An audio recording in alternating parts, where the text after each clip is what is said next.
A few years ago, I decided I needed a major life change. Everything seemed to be going downhill. My finances, my mental health, my life. I would go weeks without sleeping sometimes as the heavy traffic passed through the city streets down below. Every time I went outside, I saw more homeless people, more needles and crack pipes littering the ground, more muggings and assaults and overdoses and deaths. The city had become a wasteland, and I knew it was time to leave. I had no girlfriend, no wife, no kids. My parents had both died a few years prior, and I barely talked to my siblings anymore. I had nothing to tie me down to this place where I felt like I was dying inside a little more each day. That was when I sold nearly everything I owned, got in my car, and drove up to Alaska to try starting anew. I bought a small cabin and a plot of land in the middle of its majestic mountains and dark, enchanting forests. In the winter, the northern lights would shine through like the eyes of God, sending out divine trails of light that danced through the sky in cosmic waves. And while the move did help give me some peace of mind, in the end, the source of all my problems had ultimately followed me thousands of miles into this endless wilderness. It would take me a long time to realize the cause of all this misery was myself. Because, as a wise man once said, wherever I go, there I am. I lived in that cabin for 3 months without any major issues other than the constant threat of bears, moose, and wolves. I had a rifle and a shotgun for hunting, a small garden in the backyard, and a solar panel to generate electricity. "This is the life," I said, relaxing on a hammock I had strung across the corner of the cabin while staring at the endless beauty directly outside the window. White-capped mountains loomed like giants in front of thick clusters of evergreens. A virgin covering of fluffy snow made the entire world glisten and sparkle. There wasn't a house or road in sight. No work, no stress, no pollution, no cars honking all the time. I closed my eyes, breathing in the clean air. I ended up falling asleep for a couple hours, waking up just as the sun had started setting.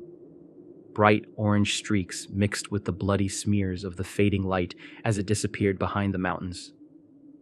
I groggily arose, stumbling over to make a cup of instant coffee. As I sipped it, I wandered around the room, looking for something to pass the time. There were still quite a few random objects left behind by the last owner that I hadn't gotten rid of yet. I had moved in to find a stocked bookshelf filled with classics by Philip K. Dick, Isaac Asimov, and Robert Heinlein. Bored, I started rifling through the collection, looking for something good to pass the time. As I shuffled past A Maze of Death and Ubik, something caught my eye. A black, leather-bound book with no title or author name stood there, its cover faded with time and wear. Curious, I pulled it out and opened it. I saw the cursive scrawled across the pages in a neat, copperplate script and realized it was a diary left behind by the previous owner. The first entry was dated January 9th, 2015. This is what it said. "I don't know if I'm going crazy or not. I went into town to talk to my therapist yesterday, and she said I should try writing everything down. She talks to me like it's all in my head, but I know it's not. When I first moved into the cabin, it seemed like paradise. I never thought in a million years that something would be slinking around at night. I never thought it would be hiding under my bed, peeking in windows, and following me like a shadow. Right now, I'm snowed in with a cup of coffee in one hand and my pistol in the other. I can't sleep anymore. I keep hearing something shuffling around under the bed. Sometimes I think I even hear ragged breathing, as if a corpse with dirt in its lungs had come back to life. I've caught glimpses of that thing in the darkness. Whatever it is, its skin is loose, almost falling off the bone. It almost looks like a naked, emaciated man. Its eyes are rotted and dark, its back hunched, its spine twisted and jutting out like tumors. It moves in this slow, jerky way, but I can never seem to catch it. Its body seems broken and out of alignment. Its legs bend the wrong way sometimes. By the time I turn on the lights or try to take a video of it, it's always disappeared. But its fetid odor remains. It lingers in the cabin like a sweet-smelling, spreading infection. I don't know what it wants from me. I want to leave, but with a storm raging outside, I'm stuck here, unable to get all the way back to town. The snow surrounds the cabin in mounds 5 feet high. I feel like a prisoner caged with a rabid beast, not knowing when it will strike. My wife claims she hasn't seen or heard anything, but she keeps vanishing on me. Last night, she disappeared in the middle of a snowstorm. Where did she go? I asked her in the morning, but she said she was here the whole time. She didn't remember anything. There's no way she went into town. There wasn't time and the trails were impassable that far down. Something's going on here, but I don't know what it is. I'm truly scared for our lives.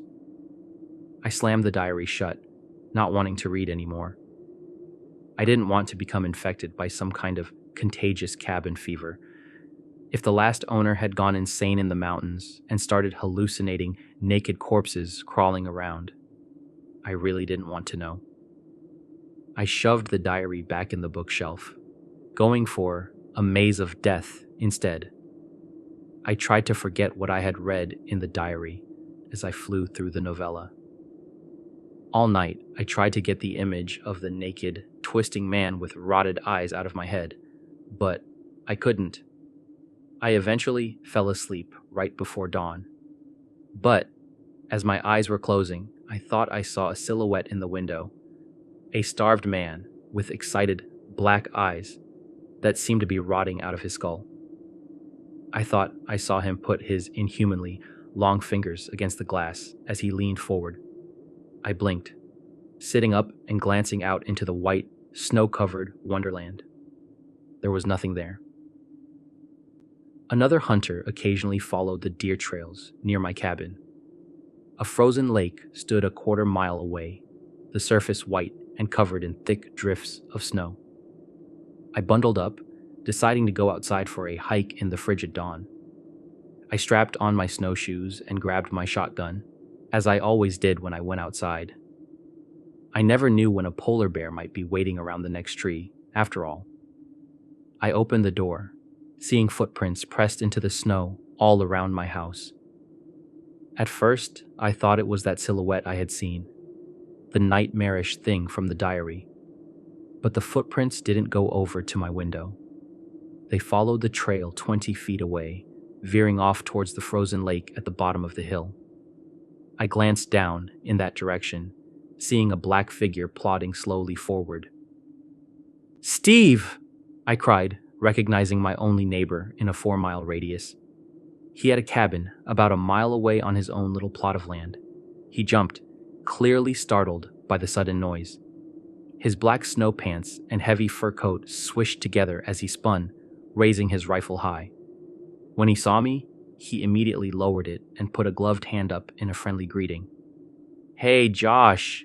Surprised to see you up this early," he yelled over the muted, wintry landscape. Sounds always seemed different after it snowed, as if all the noise in the world had become faded and dead. "Yeah, I've been having a little trouble sleeping," I said, slinging my shotgun around my shoulder. "What are you doing anyway?" "Just a little hunting, you know," he said, giving me a sly wink. "Animals are always most active around dusk and dawn, it seems. That's when I always have the best luck anyway." He stepped close to me, staring me in the eyes. "You do look like shit. Those bags under your eyes are big enough to carry groceries in." "Yeah, trust me. I know. Hey, this might sound a little weird, but did you know the previous owner of this cabin?" I asked. Steve's wrinkled, old face fell into a scowl. His expression immediately became guarded and distant. Sure, we met," he exclaimed bluntly. He seemed to be searching my face for something, but I didn't know what. His reaction left me feeling off balance and nervous. "Is he still around?" I said. Steve's scowl deepened. "Buddy, I don't know what this is about, but he's dead. He's been dead. He died in that cabin, actually." He pointed a finger at my home accusingly. With those words, my heart seemed to drop into my stomach. Waves of dread flowed through my body like water. How did he die? Like a heart attack or something? I asked. Steve's gaze turned downwards. He didn't meet my eyes. "Do you know that Alaska has the highest missing persons rate in the entire United States? It's not even close. In fact, for the population size, we have far more people who go missing and never get found than anywhere else. They even have a name for it, the Alaska Triangle," Steve said, "and we're square in the middle of it." I stared blankly at him, wondering where he was going with this. It seemed like a way to avoid answering my question. "No, I didn't know that," I responded. Steve nodded, raising his head again. He heaved a deep sigh. "Look, the thing with the last owner and his wife, it's somewhat disturbing. If you really want to know, I'll tell you, but it's certainly not going to help your peace of mind, and it definitely isn't going to help you get some sleep." "I want to know," I insisted instantly. The wind started to whip past us. Flakes of ice and snow flew sideways in the sudden currents. "Let's go back to your cabin then," Steve said, pulling his heavy, fur-lined hood off and shaking out his long, black hair behind him. I could use a bit of whiskey to warm up. We sat down with a bottle of Johnny Walker and 2 shot glasses. I wasn't much of a drinker, but Steve certainly was. He chugged 3 shots in the span of a minute. I sipped at mine, drinking half and putting it back down on the coffee table with a thunk. Steve grunted, hissing through his open mouth for a moment. "Ugh, that's the good stuff," he said, slamming his chest as the burning liquor worked its way down. Steve looked up at me, with a new sparkle in his eyes.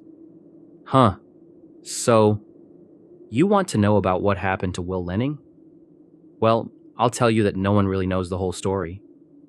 I used to see him occasionally, come down and have a drink and talk. We all know each other around here, obviously." I nodded, motioning him on. He seemed like a normal, upstanding guy. He kind of reminded me of you, actually. A young guy trying to escape the hustle and bustle of the city life. The cancer of the American dream. "Well, he was here for maybe a couple months. I don't know. Everything seemed fine. We used to go skeet shooting occasionally. Have a beer, you know. We'd get together with a couple other hunters who live closer to town and sometimes play some poker. I never saw anything odd about Will. I never could have predicted what happened to him." He heaved a long sigh at this, looking out the window at the sharp mountains with an expression of nostalgia. "Well, what happened to him?" I asked, encouraging him to go on. He started talking about seeing someone peering in through his window at night. He talked about hearing sounds from under his bed while he was laying there in the dark. Sounds like diseased breathing and shuffling. He started keeping all the lights on in his cabin 24 hours a day. Steve leaned close to me. A glimmer of fear rippled across his pale, wrinkled face. He started to lose his mind. Started digging holes all over the place, looking for something. Even in the middle of snowstorms, I would occasionally see him outside, digging. It seemed like he never slept anymore. It was classic cabin fever, if I ever saw it. It was only a few weeks later that I came over here, concerned.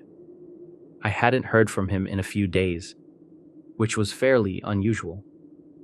I found the door hanging wide open.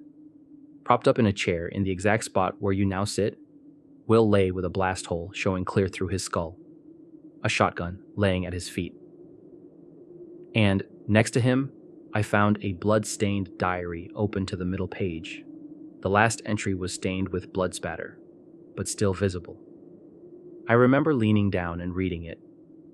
It was only a few sentences long. I glanced over at the bookshelf with the same diary, saying nothing. It said something like, "I see now what's going on. The twisted man is leading me to the truth. Today I will finally find it." "And that was his suicide note?" I asked, my heart hammering in my chest. He nodded. "Yeah. I went into town and got some rangers to come check it out. Eventually, they got cops and CSI there. They took all the stuff as evidence, including the diary," he said. "Good riddance," I say. Reading something like that is never beneficial. Sometimes delusions spread like a virus. You know what I mean? I did, but I said nothing. I glanced back at the diary, its black leather cover gleaming like a crouching snake, and I wondered, if the police took the diary as evidence, how did it get back here? "You said he had a wife living here with him too?" I asked. "Yeah. She went missing around the same time," he said. "Pretty bizarre. The cops thought maybe she just moved away, but..." He shook his head grimly. "As far as I know, she was never seen again. It was like she had evaporated into thin air." After Steve left, I walked stiffly over to the bookshelf, taking down the diary. I flipped open through the pages. In the middle, I found the last entry. Spatters of old darkened blood were scattered over the page like raindrops. I found the suicide note and read the date. January 27th, 2021, it read. Will Lenning had not lived long after he started seeing the twisted man. I wondered if my fate would be the same. The sun had started to set outside as I sat with the diary at the small circular kitchen table, eating some stewed venison and rice as I read through the entries. At the end, Will Lenning said the twisted man had been trying to guide him somewhere. That, in fact, the twisted man had been trying to protect him from some great evil, rather than being the source of it. I scoffed, feeling a flash of anger at his stupidity. His naivety obviously led to his death. But then a flash of insight struck me, like lightning. What if I was committing the same kind of stupidity? Perhaps I should just grab my gun and valuables and leave. I could take off on the snowmobile and be in town within a couple hours. But, in my heart, I knew I would not. Something about the mystery of all this beckoned me to stay. Like a siren leading sailors to destruction, my curiosity called out to me, and I knew I would not be leaving that night.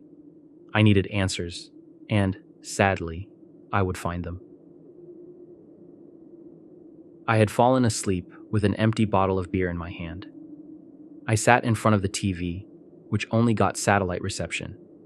There were, of course, no cable or phone lines threading their way through the forest. All of my power came from stored solar energy. Since I rarely watched TV and really only used it to cook or heat up water for bathing, the energy produced was sufficient even in winter. Tonight, though, I needed its sound, its mindless flashing of light and colors and canned laughter. It seemed to drive away the creeping, suffocating presence, like a candle. I woke suddenly. The TV flashed with static, the repetitive hissing of the white noise spit from the speakers like thousands of snakes. I glanced up at the clock. 3:33 a.m. I looked around the dark cabin, confused for a long moment. I didn't understand what had woken me so abruptly. The satellite had never gone out before, either, even with the howling winds and freezing hail of the Alaskan winter. The TV started flickering as if the static were rising upwards. Black lines traced their way horizontally across the screen. The hissing deepened into a gurgle, and for a second, I thought I heard faint words behind the white noise. I thought I heard breathing, slow and diseased, like the death gasp of a drowning man. A black line rose across the TV, and an image came into view. The cabin was suddenly plunged into silence, except for the shrieking, wintry wind outside. I leaned close to the screen, confused at what I was looking at. It looked like a live camera feed of a room. As I took in the details, I realized it was my cabin. I saw myself in the chair, leaning close to the screen. I raised my hand, and the miniature version of me on the screen did likewise. Ice water seemed to drip down my spine as waves of dread coursed through my body. "What the fuck is this?" I whispered, looking back to where the camera should be. It was just a coarse wooden ceiling in that corner.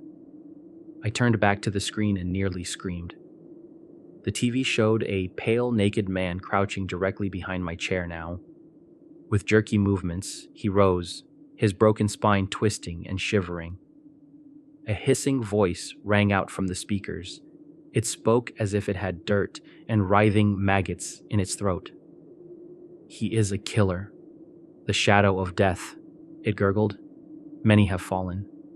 Many lie buried across this forest. You will be next. He is watching you."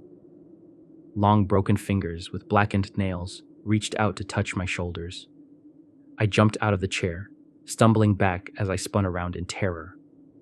My back smashed into the TV, and it fell to the floor with a shattering of glass and an explosion of light.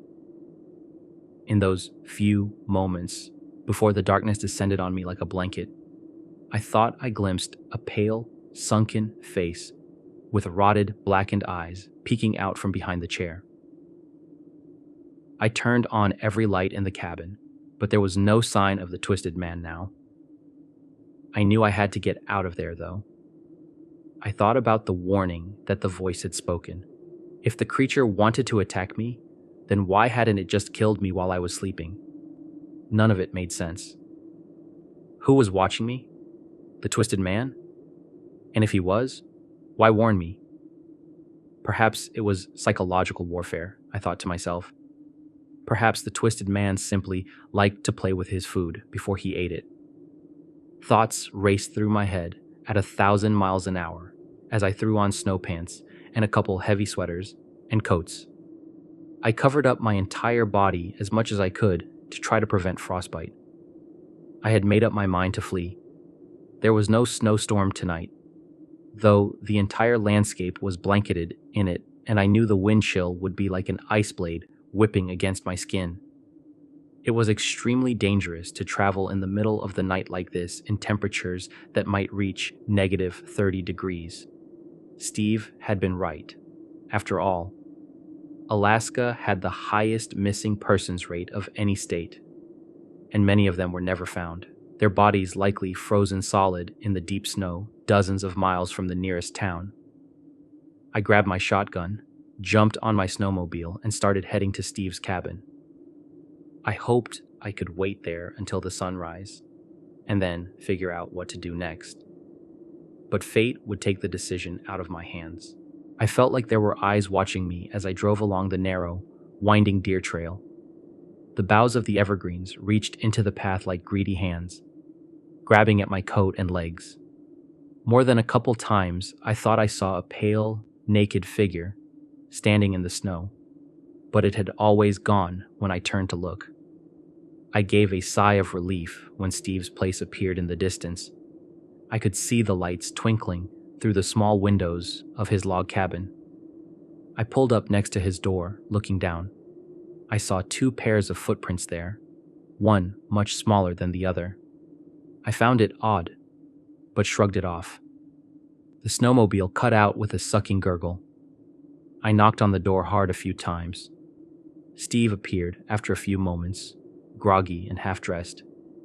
He blinked slowly as he looked me up and down. His wrinkled face fell into a frown. "Steve, I need a favor," I said quickly. "Something weird is happening in my cabin. Can I stay here until morning? Until maybe I can go to town or something? I can't stay at my place tonight. I just can't." He nodded, yawning and motioning me in. "You can sleep on the couch, I guess," Steve said. "Put that shotgun somewhere safe, though, boy." He had a partitioned bedroom in his cabin. It was significantly larger than my little one-room cabin, though it was basically still just a joint kitchen living room, a small bedroom, and a bathroom. He pointed to a well-worn couch in the corner and gave me an apathetic wave as he stumbled back into his bedroom, slamming the door. I couldn't sleep, though. I tiptoed around the room, looking at Steve's bookshelf. He had a rather strange taste in books. Lots of Anne Rule and true crime there. I saw dozens of books about Ted Bundy, John Wayne Gacy, Richard Chase, Herbert Mullen, Jeffrey Dahmer, and Richard Ramirez among the collection. At the end, a large black binder stood, unlabeled and worn-looking. It reminded me of the look of that leather-bound diary for a second, and my heart dropped.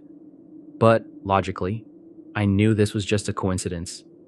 Yet, still, I pulled out the binder. My curiosity piqued. What I found inside filled me with dread and horror. Countless news clippings covered the length of it. The first clipping was from nearly 20 years earlier, about a woman who went missing in the Alaskan forest while hiking. A later one confirmed that her body was never found, and that her family was still hoping that she might turn up alive somewhere. A reward was offered for any information, it said. And every page after that was more of the same. Missing woman. Murdered prostitute. Missing man. No leads. I kept flipping through until I found clippings about Will Lenning's suicide and the sudden disappearance of his wife. On the article about the suicide, Steve had used red marker to scrawl, "Ha ha," next to it. I heard the click of a gun being cocked from behind me. I froze as Steve's voice traveled across the room like a whisper. "How do you like my work, friend?" he asked, his tone jovial and mocking. I still held the binder of horrors tightly in my hands as I stared open-mouthed at this man I thought I knew. "It's you? What? You killed Will Lenning and his wife? And a lot of other women, apparently." Everything felt unreal, as if I were stuck in a dream. Steve's grin spread across his face, but his blue eyes stayed cold and dead. "Yes. Well, she was cheating on him with me anyway. Just another whore, you know. They always get what's coming to them in the end," he hissed with hatred oozing from his voice. "It's too bad, really. I just killed another slut tonight. I was planning on saving you for later. The urge isn't too bad yet right now, after all. It comes in cycles, you see. It comes in waves." I saw a glimmer of pale, naked flesh writhing behind Steve. With jerky movements, the twisted man came up behind him. I said nothing, just watching with wide-eyed horror and amazement. "You need help, man," I whispered. Steve laughed. "Help? The only help they give people like me is a needle in the arm. You know that. That's why it's important to always cover your tracks." The twisted man ran a long, broken finger across Steve's neck. Steve gave a strangled cry and jumped. He spun around, screaming. I glanced over at my shotgun next to the couch. I jumped for it as Steve turned back to me, firing his pistol twice. The first bullet soared high above me, raining wood splinters down on my head, but the second ripped into my leg. A cold, burning pain ran like fire up my shin. I screamed in agony and battle fury as I gripped the shotgun, spinning and firing. Steve's head exploded as the slug ripped through his brain. His forehead collapsed like a smashed melon as bone splinters and blood sprayed the wall behind him. The twisted man stood there, hunched over, grinning up at me. I felt warm blood gushing from my leg as I stared back at him, breathing hard. I wondered if I was dying. You weren't after me at all, were you?" I asked. "You were after Steve." But the twisted man said nothing. After a long moment, he slinked back into the shadows of the bedroom and disappeared. As night crawled its way toward morning, I thought back to the words the twisted man had spoken through the TV, suddenly understanding everything. He is a killer, the shadow of death. Many have fallen. Many lie buried across this forest. You will be next. He is watching you. He hadn't been trying to hurt me at all. He had been trying to warn me. He had probably tried to warn Will Lenning and his wife too. I wrapped my leg in gauze, gritting my teeth. The wound looked puckered and deep, but I could still move my foot, and the bullet had gone clean through the flesh. I poured alcohol on it, screaming in pain as it burned its way through my skin. After rummaging through Steve's bathroom, I found some prescription painkillers and swallowed a handful of them with a beer.